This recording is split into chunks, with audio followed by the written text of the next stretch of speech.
ان الذين آمنوا وعملوا الصالحات اولئك هم خير البرية. صدق اللہ العظیم. اللهم صل على سيدنا ومولانا محمد معدن الجود والکرم وآلہ واصحابہ وابنہ الکریم وبارک وسلم. واجب الاحترام پیر طریقت سجادہ نشین آستانہ عالیہ بغار شریف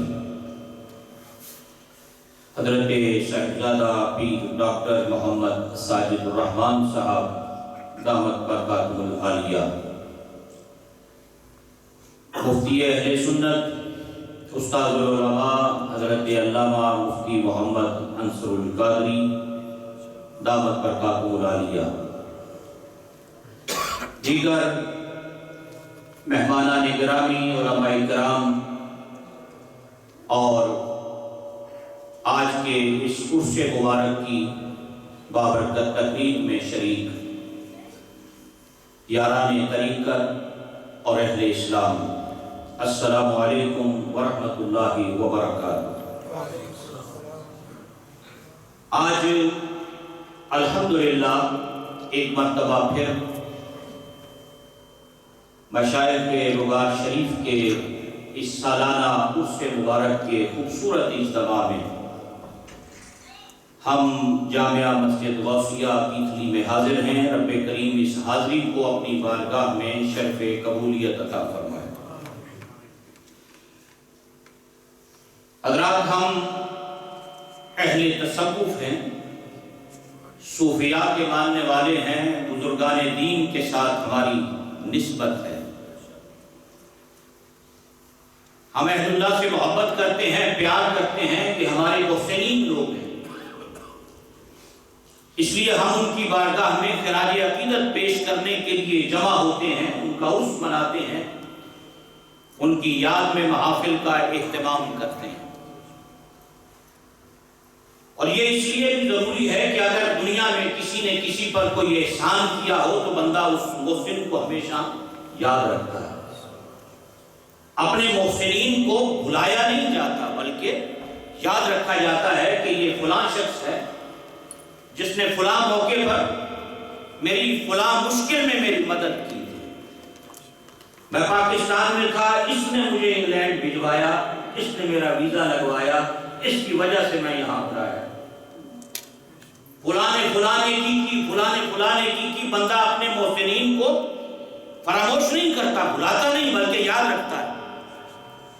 تو حضرات، ہم ان شخصیات کو کیسے بھلا سکتے ہیں جنہوں نے ہاتھ پکڑ کر ہمیں جہنم کے راستے سے ہٹا کر خدا کی محبت کے راستے میں چلایا، جنہوں نے ہمارے دلوں میں رسول اللہ کی محبت کا چراغ روشن کیا. ہم انہیں کیسے بھول سکتے ہیں؟ ہم کیسے فراموش کر سکتے ہیں؟ جنہوں نے ہمارا تعلق بندگی اللہ کی ذات سے مضبوط کیا اور ہمارا تعلق محبت و اطاعت مدینے والے آقا صلی اللہ علیہ وسلم سے مضبوط کیا. ہم انہیں بھلا نہیں سکتے بلکہ ہمیشہ انہیں یاد بھی رکھتے ہیں، اور جب ان کے وصال کا دن آتا ہے تو ان کی بارگاہ میں عقیدتوں محبتوں کا خراج بھی پیش کرتے ہیں. اللہ اکبر. اور حضرات، یہ جو تصوف ہے، ابھی آپ بار بار یہ لفظ بھی سن رہے تھے اور تعلیمات تصوف کے بارے میں تذکرے بھی آپ حضرات سماعت فرما رہے ہیں. اس تصوف کا پرپس کیا ہے؟ اس تصوف کا مقصد کیا ہے؟ توجہ میری جانب رکھیے. What is the purpose of تصوف? What is the purpose of Sufism? اس کا کیا مقصد ہے؟ اس کا کیا مطلب ہے؟ ہمارے جو اہل اللہ ہیں، جو ہمارے علماء ہیں، جو صوفیاء ہیں، انہوں نے ہمیں یہ بات بتائی ہے کہ اس کا مقصد پیوریفیکیشن آف ہارٹس، اصلاح باطن ہے. کہ انسان کی جو من کی دنیا ہے، ہمارے بزرگ اور صوفیاء اور اہل تصوف اس اندر کی دنیا دنیا کو پاکیزہ بناتے ہیں، جسے قرآن تزکیہ کہتا ہے اور حدیث رسول صلی اللہ علیہ وسلم اسے احسان کے نام سے تعبیر کرتی ہے۔ یعنی برے اوصاف کو نکال پھینکنا اور اچھے اوصاف کو اس کے اندر پیدا کرنا، یہ مقصد ہے تصوف کا۔ اور اس کے لیے ایک گائیڈ کی اور ایک ٹیچر کی اور ایک رہنما کی ضرورت ہوتی ہے۔ اس علم کے حصول کے لیے ایک ایسا بندہ درکار ہوتا ہے جس کا اپنا بھی تزکیہ ہوا ہو اور جو دوسروں کا تزکیہ کرنے کا اور دوسروں کی من کی دنیا کو اجڑا کرنے کا جو فریضہ سر انجام دیتا ہو اور اس ڈیوٹی کو نبھانا بھی جانتا ہو، اسے ہماری زبان میں مرشد کہتے ہیں، شیخ کہتے ہیں، ٹیچر کہتے ہیں، گائیڈ کہتے ہیں۔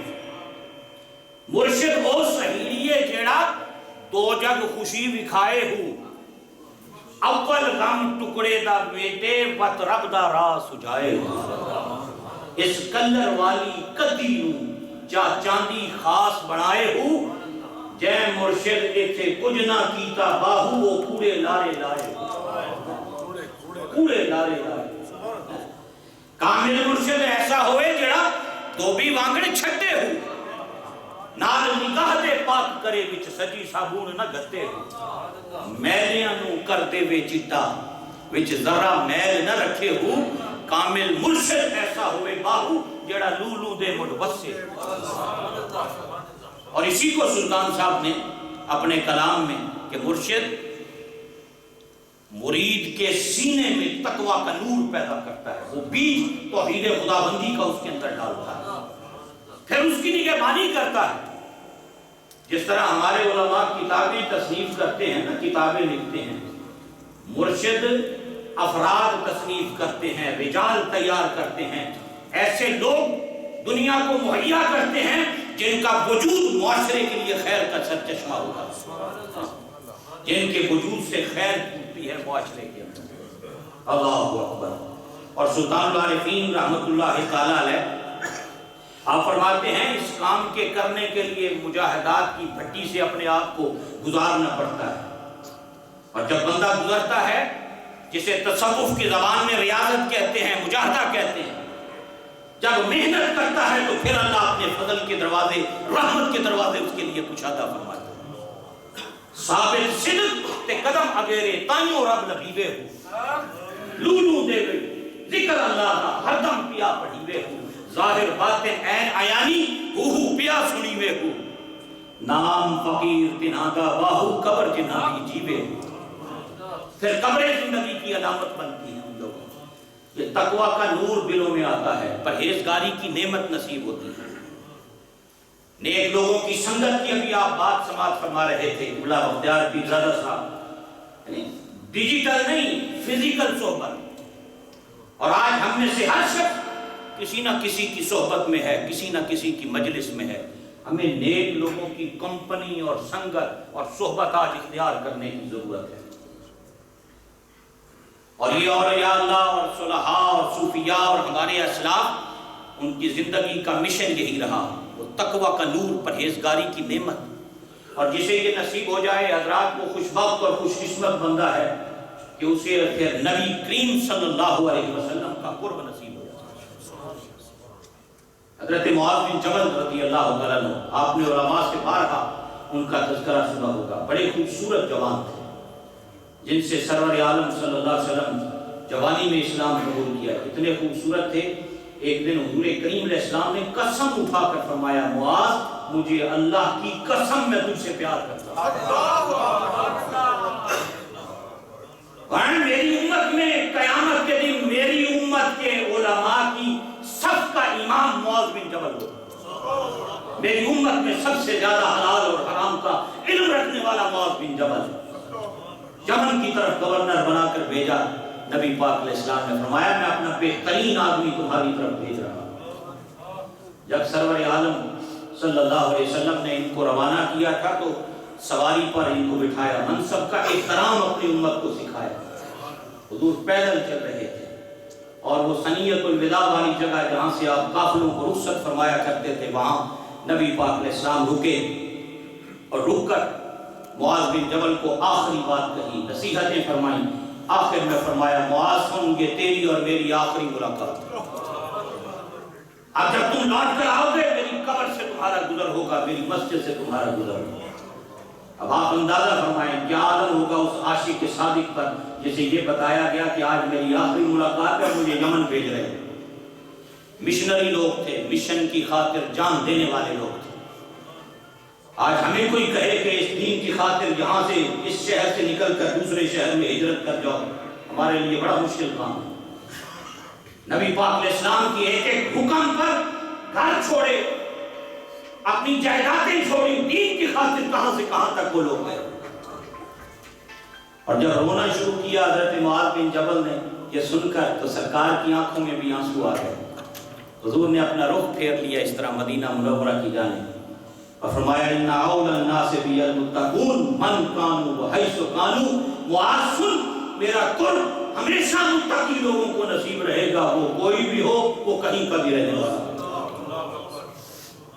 اگر تقویٰ کا نور ہے، پرہیزگاری کی نعمت ہے، خوف و خشیت الہی رکھنے والا دل ہے، اور حضرات یہ ایسی بڑی نعمت ہے، یہ صوفی ایسے افراد تیار کرتے ہیں جن کی پیشانیوں میں سجدوں کی تڑپ ہوتی ہے، جن کی زبانوں پر قرآن کی تلاوت ہوتی ہے، جو دن درود و سلام پڑھتے ہوئے گزرتے ہیں، جن کی راتیں مصلوں پہ گزرتی ہیں، دنیا سو رہی ہوتی ہے، یہ اپنے رب کو مصلے پہ بیٹھ کے منا رہے ہوتے ہیں۔ رات کو ویتے بے دردانو نیند پیاری آوے، وہ درد مندانو تانگ سجڑتی ستیاں آن جگہ بے۔ قرآن حکیم نے ان کی نشانیاں پھر آگے بیان کی، وَعِبَادُ الرَّحْمَنِ الَّذِينَ يَمْشُونَ عَلَى الْأَرْضِ هَوْنًا وَإِذَا خَاطَبَهُمُ الْجَاهِلُونَ قَالُوا سَلَامًا وَالَّذِينَ يَبِيتُونَ لِرَبِّهِمْ سُجَّدًا وَقِيَامًا۔ ان کی راتیں اس طرح بسر ہوتی ہیں سجدے کرتے ہوئے، قیام کرتے۔ یہ صوفی لوگ ایسے افراد تیار، اور آج معاشرے کو ضرورت ہے ایسے لوگوں کی۔ بدقسمتی سے اس دور میں انتشار ہے، نفرت،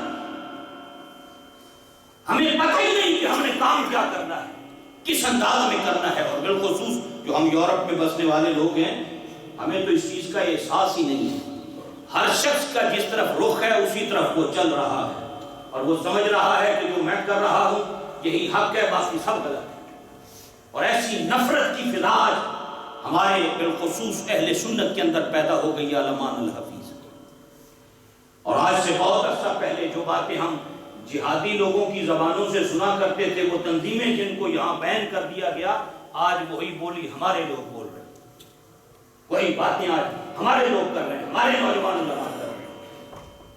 اس ملک کے اندر حکمت کی ضرورت ہے، وزڈم کی ضرورت ہے، دانائی کی ضرورت ہے۔ جس تیزی کے ساتھ ابھی آپ سن رہے تھے اسلام فوبیا بڑھ رہا ہے، آج حضرات ہمیں اہل تصوف اور صوفیاء کے طریق پر اپنی نوجوان نسل کی تربیت کی ضرورت ہے۔ یہ مجالس تعلیم و تربیت کا ذریعہ ہیں، اور سیدنا ابو ہریرہ رضی اللہ تعالیٰ عنہ کی بڑی مشہور حدیث پاک ہے۔ آپ نبی پاک علیہ السلام نے ایک مرتبہ فرمایا تھا، جانتے ہو سب سے زیادہ انسانوں کو جنت میں لے جانے والی چیز کون سی ہے؟ آقا ارشاد فرمائیے، فرمایا تقوی اللہ و حسن الخلق۔ ایک اللہ کا ڈر تقوی اور دوسرا حسن اخلاق، یہ سب سے زیادہ انسانوں کو جنت میں لے جانے والے اعمال ہیں۔ حضرات ہم ان مجالس میں اس لیے حاضر ہوتے ہیں کہ ہمارے اندر عمل کا جذبہ بیدار، ہمارے اندر عمل کی تحریک پیدا ہو، پیشانیوں میں سجدوں کی تڑپ پیدا ہو، قرآن سے تعلق مضبوط ہو، فکر آخرت پیدا ہو، تاکہ ہم اس راستے پہ چلیں جو مدینے کے تاجدار علیہ السلام نے ہمیں عطا کیا ہے۔ اور یہی صوفیاء کا طریق رہا، یہی مشائخ مغار شریف کا پیغام ہے۔ اللہ رب العزت اپنے محبوب کریم علیہ السلام کا صدقہ رب کریم ہمیں عمل کی توفیق عطا فرمائے۔ حضور غوث پاک شہنشاہ بغداد رضی اللہ تعالیٰ عنہ فتوح الغیب شریف میں فرماتے ہیں، مجھے خواب میں ایک بوڑھے شخص نے پوچھا کہ وہ کون سی چیز ہے جو بندے کو خدا کے قریب کر دیتی ہے؟ آپ نے فرمایا، میں نے جواب میں اسے کہا کہ اس کی ایک ابتدا ہے اور ایک اس کی انتہا ہے۔ کہا اس کی ابتدا کیا ہے اور اس کی انتہا کیا ہے؟ فرمایا اس کی ابتدا تقویٰ ہے اور اس کی انتہا تسلیم و رضا ہے۔ کہ بندہ اپنے رب کی رضا پہ راضی رہے۔ حضرات یہ تقویٰ، پرہیزگاری صالحین کی محفل مجلس سے بندوں کو نصیب ہوتی ہے۔ جہاں ایسی مجالس نصیب ہوں وہاں خود بھی جانا چاہیے، اولادوں کو بھی لے کر جانا چاہیے۔ آج نوجوان نسل کسی اور طرف جا رہی ہے، ہم کسی اور طرف جا رہے ہیں۔ ہمارے بچے ہمارے ساتھ جہاں پر نظر آنے چاہیے تھے وہاں ہمارے بچے ہمارے ساتھ نظر نہیں آ رہے ہیں۔ ہم اپنی خواتین کو، بچوں کو، گھر والوں کو وہاں لے کر نہیں جاتے جہاں لے کر جانا چاہیے تھا، اور جہاں نہیں لے کر جانا چاہیے تھا وہاں آج ہم نظر آ رہے ہیں۔ آج کی یہ مجلس ہمیں دعوت فکر دیتی ہے، زندگی موت کا کوئی پتہ نہیں، جیوندے کی جانن سار میاں دی، اے او جانے جو مردہ ہو، قبراں دے وچ ان نہ پانی، اتے خرچ لڑیندا کردا ہو، ایک وچھوڑا ماں پیو بھائیاں دوجا عذاب کوردا ہو، پر واہ نصیب انہاں دے باہو جڑا وچ حیاتی مردہ ہو۔ موتو قبل ان تموتو والی بات ہے، جڑا وچ حیاتی مردہ ہو۔ اور مرنے سے پہلے مرنا یہی ہے کہ جب تو گلی سے گزرے تو دنیا دیکھ کر یہ نہ کہ چودھری صاحب کا پتر ہے، حاجی صاحب کا بیٹا ہے، نہیں، آپ جہاں سے گزریں آپ کے وجود سے ایسا نور پھوٹے، ایسی خیر سوسائٹی معاشرے کو نصیب ہو کہ دیکھنے والا کہے محمد عربی کا غلام جا رہا ہے، وما علینا الا البلاغ۔